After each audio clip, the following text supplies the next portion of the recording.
People are yearning for information. Having the opportunity to encourage people and to educate people and inspire people. It's amazing to be able to say we'll carve out time to take care of ourselves. There's something for everyone. We are thrilled to welcome Jon Meacham to Health Gig today. Jon, first and foremost, is a friend. We were honored to have him speak at both my parents' funerals this year and last year. He's also an amazing presidential biographer who's written about Thomas Jefferson, Andrew Jackson, Franklin D. Roosevelt, and my father, George H.W. Bush. And the truth is, he knows more about our family than, well, our family does. I would bet he knows who my second cousin is, thrice removed. We'll test him later. He's also a formidable tennis partner. And so thank you, Jon, for being on our podcast today. I am honored to do it. I do whatever Doro and Tricia say, so here we are. Good, perfect. Thank you, Jon. Jon, we view health through a lens of integration, and that includes mind, body, and spirit. So we want to ask you first who the healthiest presidents are, mind, body, and spirit, and then tell us who the unhealthiest presidents are, mind, body, and spirit. That's what your father would call a hanging curveball. So that's an easy one. On the most adjusted side, there's an absolute connection between physical well-being and attention to that and overall, to use your term, integration of character, of maintaining one's energy and equipoise amid the maelstrom of that office. Very few Americans have been as close to this as you have, Doro. So you've seen this with both your father and your brother, both of whom were incredibly attentive to their physical well-being, not only because they're two of the most competitive men who ever drew breath, which proof compels us to acknowledge, but also because I think they knew that they needed to have energy to use for the ultimate benefit and the common good. So their personal well-being was connected to their capacity to be sound stewards of the public good and the public health in a metaphorical sense. George W. Bush, I think, was probably the most, in our modern sense of fitness, was probably the most. I've talked to him before about how he loved riding the bike. As you know, he'd go out to the Secret Service training facilities and places outside Washington to do it. And he loved riding with people, but he also wanted them all to stay behind him for most of it. True. Which I thought was interesting because if you have the nuclear codes, you don't really need to ask. We're going to naturally do that. And then he would say, unleash Chang or whatever it was, and they would all race forward. Going way back, Washington was one of the reasons he had his role in public life was because of his physical bearing. Abigail Adams thought he was the greatest horseman America had ever seen. You're in an era when that really mattered. He projected a sense of calm and authority and dominance, really, because he was quite tall. People weren't that tall then, and he was way up there anyway. Thomas Jefferson was a great walker. He used to call it carrying the gun, and he would take a gun out. I don't think he shot it very much, but it was part of his exercise at Monticello. Jackson was a great horseman, although he had 2 bullets in him when he became president. So it was a little uncomfortable, which happens if you settle most disputes with duels. That's a byproduct. Right. And also in a more complicated way, Franklin Roosevelt's really interesting on this for all the obvious reasons. Imagine midsummer 1921, you have the most famous political name in America. Your cousin has been president. You ran for vice president in 1920. Nobody remembers this, but he was on the fabled Cox-Roosevelt ticket, which I'm sure you all have talked about before on the Health gig. I don't want to go over such well-worn ground as 1920 presidential tickets. And he was a great golfer and dashing and handsome. Goes to a Boy Scout camp on his way to Campobello up near you all in Maine and comes down with polio and wakes up and never walks again. His capacity to will himself back into the arena is one of the great stories in American history, really, because as Churchill put it in an essay he wrote about Roosevelt in the 1930s, long before their wartime relationship, not one man in 10,000 would ever have left the house again And not one man in a million could have risen to the top of the hurly-burly of the political arena of such a vast country from a wheelchair. It's really remarkable. The speech we all remember, of course, is the March 1933 inaugural address when he says, "The only thing we have to fear is fear itself." If you read the rest of the paragraph, which fortunately you have me, so you don't have to. Right. Thank God. He said, "The only thing we have to fear is fear itself, nameless, unreasoning fear which paralyzes us and turns advance into retreat." Fascinating that he used the word paralyzed. Yeah. And incredibly revealing. You don't have to be Dr. Freud to see the significance of that. So those are the ones who were clearly engaged in and understood that health mattered enormously. On the other side, we've had some lethargic leaders. We've had some who were more self-indulgent than others. I think we can fill in those blanks. We may even have one, present tense. And I do think it matters because not simply because you live longer, and presumably that's a good thing, but if you don't pay attention to your own heart rate, if you will, it's very hard to shape the heart of the country. What about the spirit side? How would you see the importance of spirit to the presidency? Who stands out? The presidents who've led us through the darkest times. FDR would be a great example of someone who was resolutely buoyant in the face of the most ferocious gravity, to torture that metaphor a bit.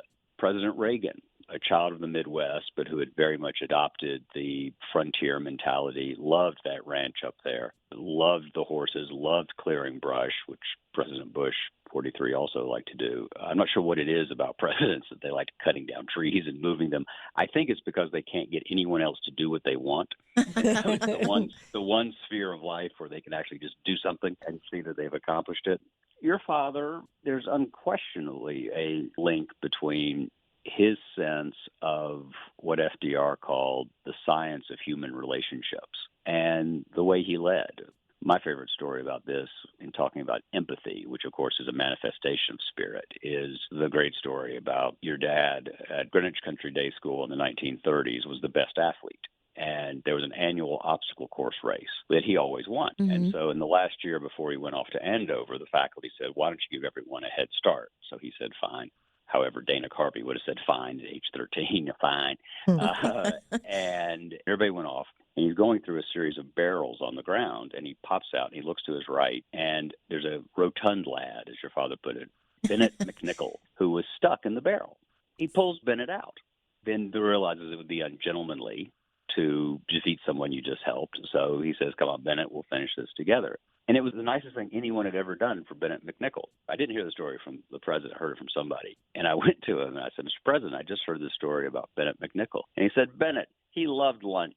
Mr. President, actually not here, sir. Is he still eating a lot? Sir, I really don't. So the spirit of George Herbert Walker Bush was pull the kid out of the barrel, help him, lend a hand. And that seems sentimental. It's a schoolboy story and all that. But cut to the first week of November 1989, the Berlin Wall falls, the most vivid symbol of what President Kennedy called the long twilight struggle against communism. And your father won't go to Berlin. He'll barely mention it. Leslie Stahl and Dick Gephardt and all these people are pounding on him saying, "You don't get it, you don't get it." Of course he got it. He was thinking about somebody who was stuck in a barrel. He was thinking about Gorbachev. And he knew that if he went to the Brandenburg Gate and rubbed Gorbachev's face in it, it would make Gorbachev's life difficult. We live in a safer and better world because George H.W. Bush had a spirit of empathy that led him to pull the kid out of the barrel and led him to take a political hit.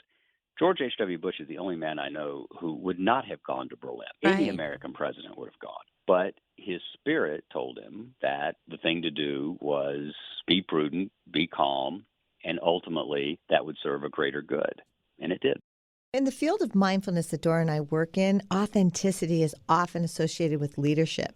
How critical do you think authenticity is for leadership in the political sphere? There's that old saying, if you can fake authenticity, you got it made. Right. I think it was Eliot, T.S. Eliot, who wrote that we put on faces to meet the faces we meet.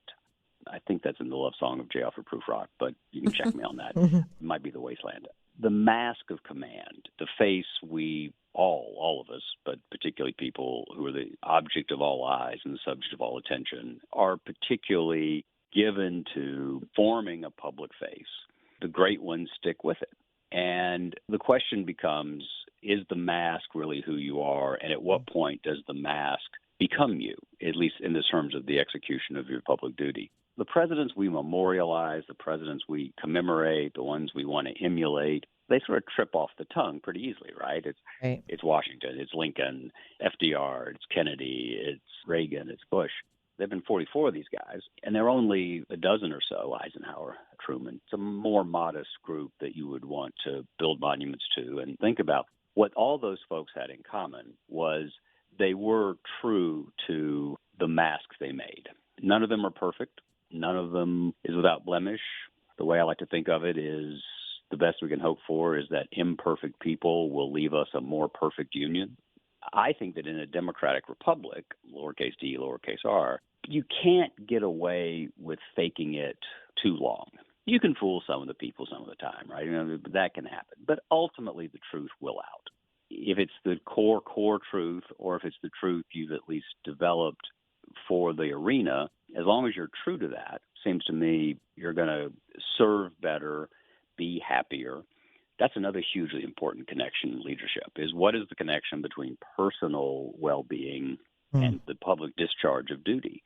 Bush 43 has said to me, which I think is really interesting, one of the things he learned from reading about Lincoln was how to get the generals right and strategy in Congress, the stuff you would think of. Mm-hmm. But a really revealing thing is he, George W. Bush, couldn't have imagined what it would have been like to spend the day fighting wars and then going upstairs to a wife who was unhappy or off balance in some way, which Mary Todd Lincoln was. So he was able to go upstairs, and Laura was a ballast. Mm-hmm. And I think that gave him the capacity to endure some of the greatest crises we've ever endured. So the health of a family yes. is hugely important. And you watched this, right? I mean, you were there very much during the first Gulf War. It mattered enormously to your father. I'm sure you know this, but it's certainly in the diary. He would go upstairs, and you and your mother and Marvin might be around. He loved that. He spent, I think I'm right, that on one of the days where he was either authorizing the air strikes or maybe they were going, I think he was working on some kind of mortgage document for you. And he loved that. You were buying a house. Yes. And he is launching the forces of the United States across the world with 500,000 guys in the desert. And he wants to make sure your interest rate is set. So sweet. And that's not a distraction. That was real the life. reason he was fighting that war, was because he wanted people to have the kinds of relationships, have the liberty to have those familial ties. I think all of this is connected. You can't isolate this stuff. Right. Mm-hmm. And that reminds me of when George became president, and he said to me, I want you all at Camp David every weekend. So we went that first weekend and second weekend, and then I thought to myself, I don't want to overstay. So I called his office and I said, well, we won't be coming to Camp David this weekend. And so I get this call. What? What the hell? You're not, why are you coming to Camp David this weekend? And I said, well, it's because I don't want, he said, I told you, anytime I'm there, I want you there. It really is important to be around family. And so, same idea. Absolutely. If you chose the best traits of every president and put it into one president, what would that president look like? I can give you 4 really quick. You would want the intellectual curiosity of Thomas Jefferson.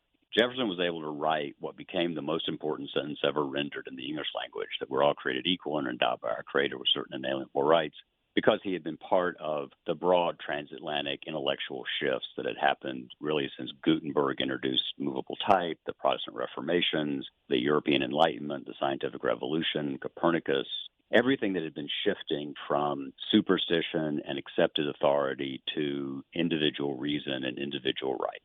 The American Revolution, which continues as we speak, was the clearest political manifestation of that shift in Western life from hierarchy to democracy. And he was able to write that, not least because he had been curious about what was unfolding in the world.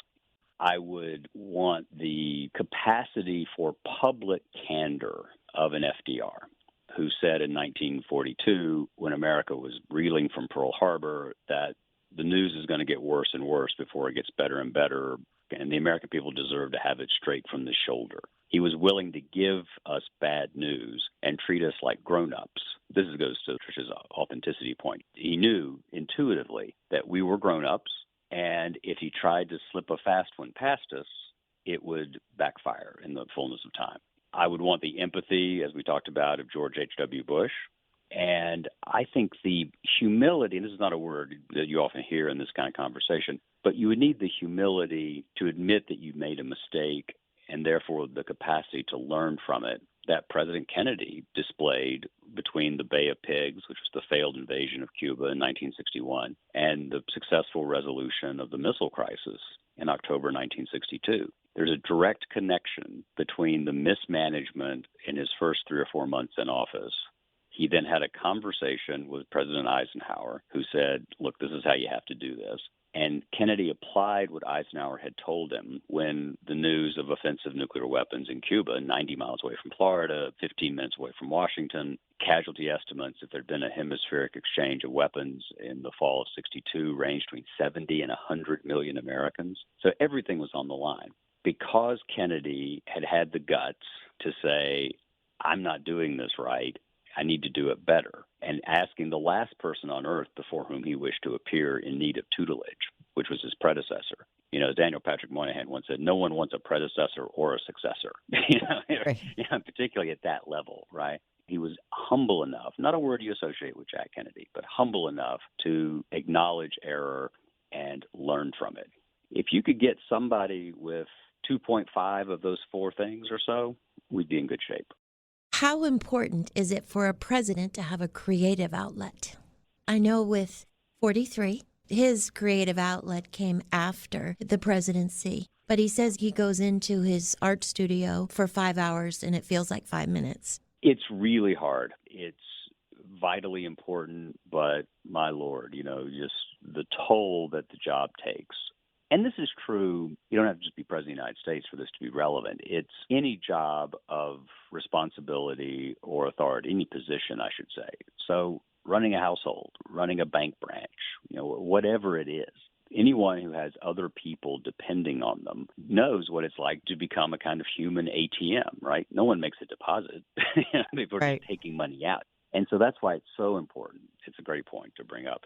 It's so important to find some way to rebuild your own capital, because your role in life is at that point to give, and not to take is a little strong there, but not to exercise what I think folks call self-care. So in that sense, I think both the physical activity, your father's horseshoes, the golf, the tennis, the energy he took from just being around people. He raised hospitality to an athletic art. Right?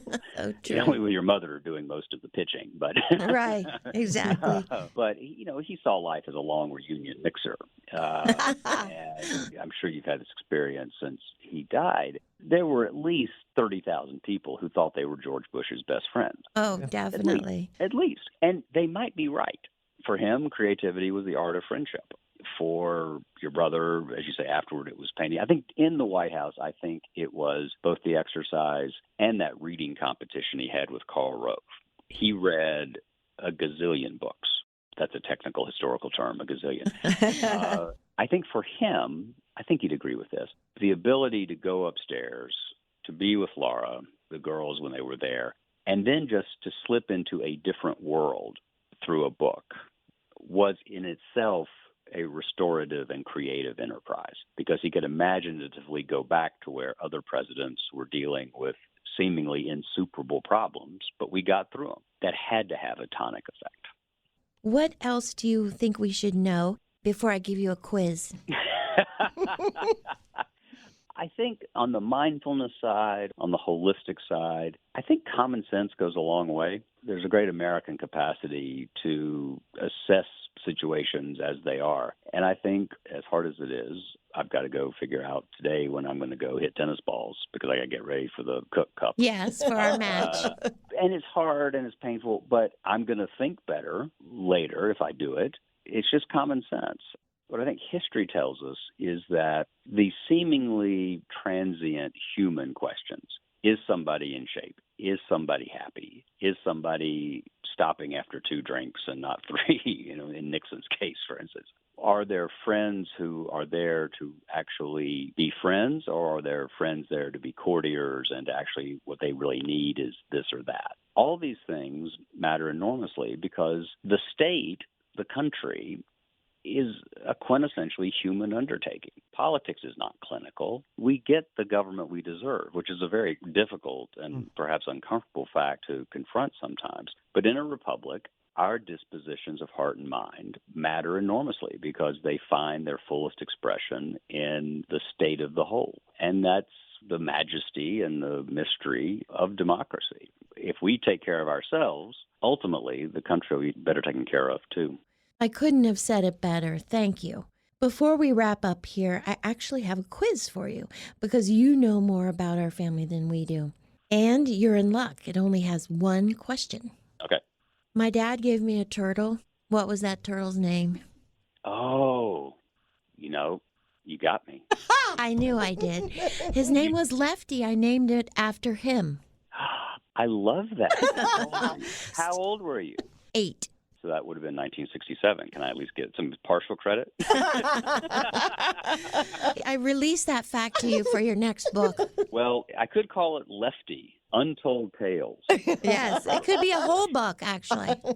Now, I think you should tell your listeners about the 1966 carpool ride. No, this is family friendly. Are you sure we can't hear about the 1966 carpool No. story? No, we'll tell them another time. Well, for your listeners, you should go to Trisha and Doro's book and go to my book, and you should find out what Doro said about her father's campaign Yes. for the House in 1966. That'll get them racing to Amazon for you. Yes, it Okay, will. good. All right. Well, John, thank you. Thank you so much, John. Thank y'all. Thank you for joining us on Health Gig. We loved having you with us. We hope you'll tune in again next week. In the meantime, be sure to like and subscribe to this podcast and follow us on healthgigpod.com. I'm Trisha. And I'm Doro. Be well.